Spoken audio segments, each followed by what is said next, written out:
Listen, we're going to move to the running back spotlight in just a minute. But what do you make of this situation? Will this settle, and will Adrian Peterson find some productivity right now with the Cardinals? Well, he's at a place where the head coach likes running the football, and that's Bruce Arians. We go way back in the Kansas City days when he had Christian Okoye and Barry Ware. He was a running back coach, and he knows that he has to help this offense and help Carson Palmer. He can't carry the load.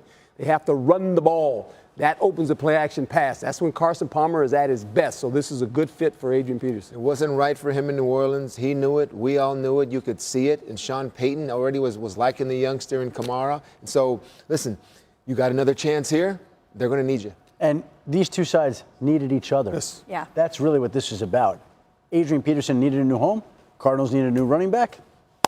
Here we go. Voila. Here we go. All right, here we go with the running back spotlight. We'll start with Coach. Running back in a good spot this week. Well, they got two running backs in Washington, P. Ryan and Thompson. And these guys are really physical runners. They can run inside. Thompson's a little bit more of a jittery guy. P. Ryan is a physical inside the tackle player. They need to run the football. This helps Kirk Cousins with this offense, and it's a pretty good offense. Coach Gruden does a great job of having balance. These guys are good runners. When you think about what they need to do, they need to run the ball and set up the play-action pass. That's when Kirk Cousins is at his best, when he can stick it in there and take it out and throw it downfield. The Redskins at home this week. All right, Teddy, a running back who faces a difficult setup this week. I know Todd Gurley's been explosive this year, but I'm going to go with Todd Gurley going up against the Jacksonville Jaguars, and this is why. You heard Calais Campbell on the show earlier. He wants to be they want to be the best defense there is. And these youngsters, when you're young and on defense, you got these linebackers like Smith and Campbell. They're all trying to prove that they're the best. They see the challenge at hand, and it's Gurley. They're focusing on him all week. We got to prove we can stop the run now, get better against it because they haven't been the best. They want to prove they're the best. This is how they'll do it. Herm, who do you like regardless? Leonard Fournette, and why? With they good run reason. the ball actually more than they pass it. Listen to these numbers. 35 run attempts, only 25 pass attempts. You don't hear those numbers in the National Football League. This is the balance of this offense. They are going to run the football with Fournette, and eventually if you keep running him inside, he's going to break a big one like he did against the Pittsburgh Steelers. I mean, this is a physical player that can run downhill. Their whole offense is based around one thing and one thing only.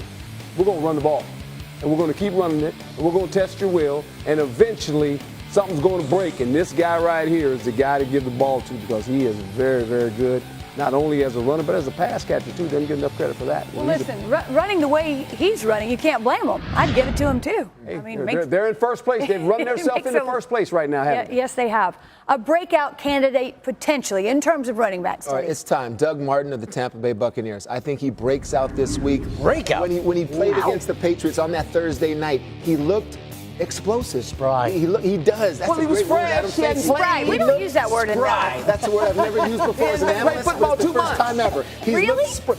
Tough. Doug Martin against, this is a guy, he just looks like, wow.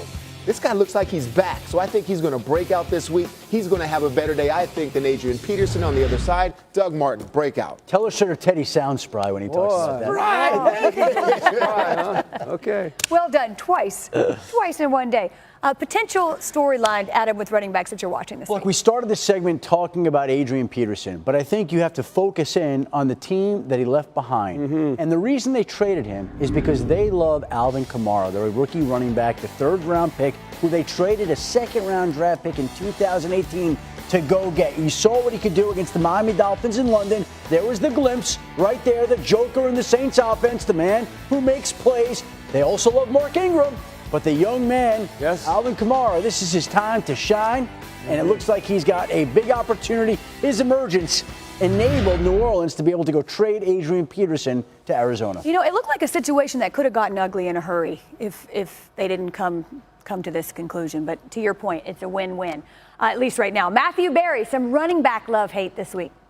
Yeah, we always talk about matchups on this show, especially on Thursdays. So a matchup I love this week, the Chargers and Marshawn Lynch. Marshawn Lynch makes the love list this week. I know it's been an up and down season for beast mode, but think about last week when the Giants lost all the receivers, haven't been able to run the ball all year, and yet still Orleans Darkwa and Wayne Gallman went for 126 yards and a touchdown against the Bolts. LA has allowed 5.47 yards per carry to opposing running backs this season. That is last in the National Football League, or the most, depending on how you put it. 26 fantasy points a game to opposing running backs. Lynch got into the end zone last week. I think he does again today, or on Sunday, I should say, against the Chargers. He's a top 12 play for me this week. As for a running back I'm not crazy about, Jay Ajayi of the Miami Dolphins. Again, I don't know if you have better options. You're probably going to have to start him, but he's currently running back 40 on the season. Dolphins, the only team in the NFL without a rushing touchdown this season, second fewest rushing yards this season. And you know what? Lost in the fact of, the tape and everything that we've talked about that, the Dolphins also lost their offensive line coach and their run coordinator. That's tough to just suddenly install, especially coming against a Falcons team that is off the bye at home, that has been fifth in the NFL against the run over the last 4 weeks. So Jay Ajayi, just a low-end RB2 for me. Wendy.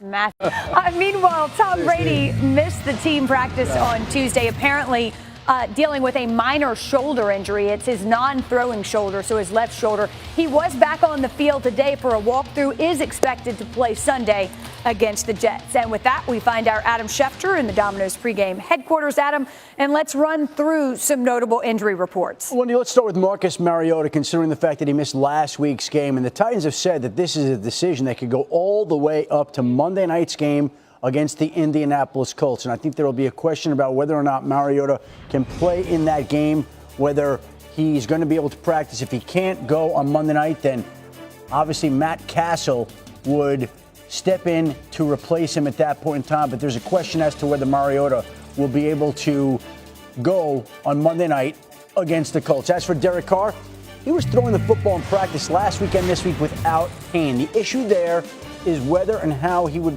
be able to hold up if he absorbed another hit like the one he took against the Broncos when he fractured a transverse process bone in his back against Denver. Missed the one game last week against Baltimore. The Raiders lost. Something tells me we'll be seeing him this Sunday against the Los Angeles Chargers. As for Matthew Stafford, fairly banged up. The Lions have been evasive about his status, declining to say how he looked in practice, declining to talk about his injuries, but he's got an ankle injury, he's got a hamstring injury. The early indications are that he should be able to go on Sunday against the New Orleans Saints, but this is a situation that'll be worth monitoring as the weekend progresses. Matthew Stafford has been very tough. It takes an awful lot to knock him out of the lineup. He's usually out there, and I think the sense is he'll be out there again, but he is hurting from various injuries right now, Wendy. Adam, turn to our pass catcher spotlight, and we'll start with the glass half full. Teddy, on the pass catcher with the best matchup. Well, I'll go to tonight's game, and I'll say Kelvin Benjamin, wide receiver of the Carolina Panthers, is a great matchup tonight. In the past, of course, Cam Newton is having a great year, a couple 300-yard games in a row, 2 or 3, but Funchess has had a good game. McCaffrey is starting to go off. Dixon had his. Cam likes to spread the wealth, okay? And Cam knows Benji, as he calls him, it's his time, he's due, national stage, his big receiver. He is going to have a big night, mark it down. Wow. Right there. He's adamant on this one, like Coach. That, huh? I do. I did like that. Yeah. Coach, I hope you're not as adamant on the flip side here. Somebody's in a tough spot. Jordy Nelson. Remember last year? Yeah. Remember last year Jordy when they played the Nelson. Minnesota Vikings, and Terrence Newman didn't want to switch. He wanted to stay on his side when Jordy Nelson was over there, and Xavier Rhodes is the guy that's supposed to cover him. That's who's going to cover him, Xavier Rhodes. He's going to shadow Jordy all night, and he's got length. He's got great ability to play the ball in the air. This is a tough matchup for Jordy. When you get a guy that's physical and that can run like Xavier Rhodes, there won't be any miscommunications this year. Xavier Rhodes is going to cover that guy, and he's the only guy supposed to cover him. Jordy Nelson, a little beat up last week, but will play. Teddy, who you want regardless? This week, give me some T.Y. T.Y. Hilton of the Indianapolis Colts. Last week, he had a big game, over 170 yards, yes. But Jacoby Brissett, he's a smart guy. And he's starting to learn when this guy's open and he puts his hands up, even if he's covered, throw him the ball, he'll find a way to bring it down. And big, explosive plays, I'm talking 40, 50, 60 yards, catch and runs that he can take with to the house also. Give me T.Y., score me some fantasy points, get me that victory. I like it. Your guy, huh? He's your guy. He is actually. We didn't get the table pound, though. Potential breakout pass catcher for week 6. Well, it's against his Colts, Delaney Walker, the tight end for the Tennessee Titans. I mean, he's the guy that obviously makes a lot of plays in this offense, and they're going to need him because they're going to stack the box, try to stop the Tennessee Titans from running. Delaney Walker, he's kind of goes under the radar. Actually made the Pro Bowl last year. People don't realize that. This guy's a good football player. He really is. And this is the guy you got to lean on when they start stacking the box. Get it to the tight end. He's going to have a big day against the Colts. All right, Adam Schefter, Let's talk storylines and pass catchers. What you got? I think we're watching Travis Kelce this week. He has advanced into the next stage of concussion protocol right now for the Kansas City Chiefs after suffering the concussion that he did Sunday night against the Houston Texans. On this play, you see him go down, stay down.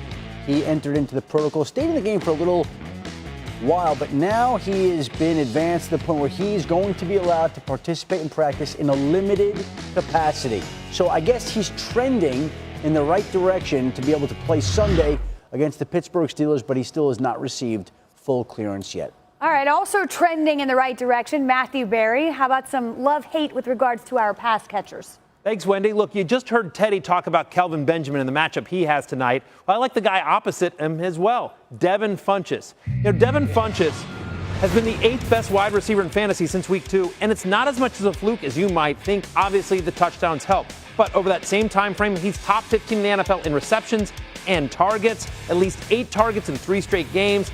I like his chances at another big night here on Thursday night. Again, that Eagles secondary really struggling and having to travel on a short week down to Carolina. As for somebody I'm not crazy about, Mike Evans. Look, if you have Mike Evans, you're still starting Mike Evans. Let's be very clear about that. But on the road at Arizona, having to go against Patrick Peterson here, I mean, think about the Eagles. And as great as they were against Arizona last week, the one Philadelphia pass catcher who did nothing, Alshon Jeffrey, 3 for 31 against Patrick Peterson. No one has received more than 50 yards against Patrick Peterson this whole year, and he's faced guys like Des Bryant, Pierre Garçon, T.Y. Hilton. So as great as Mike Evans is, I think this is a big Deshaun Jackson game, Cameron Brate, you see some Doug Martin here. I just don't see Mike Evans having a top 10 day like he normally does. So he unfortunately makes the hate list. Wendy. Matthew Berry, thank you. Press coverage now, and apparently air quality in Alameda this week is poor. In fact, so poor that wide receiver Michael Crabtree, among other Raiders players, are wearing a face mask in practice. This is not part of the helmet, so actually designed to help reduce the effect of the air quality. There's been no word from the league that there would be any contingency plans in shifting this game at all, so it doesn't sound like that's going to happen, but this is a very serious situation, and our thoughts are obviously with everybody in the Northern California area. Herm, you know that area well. Yeah, it's devastating. It's just unbelievable. People that I know personally that they've been devastated by the fires up there. This obviously in response to the wildfires that are running through Northern California. So again, echoing what Adam said, our thoughts and prayers with all of those affected.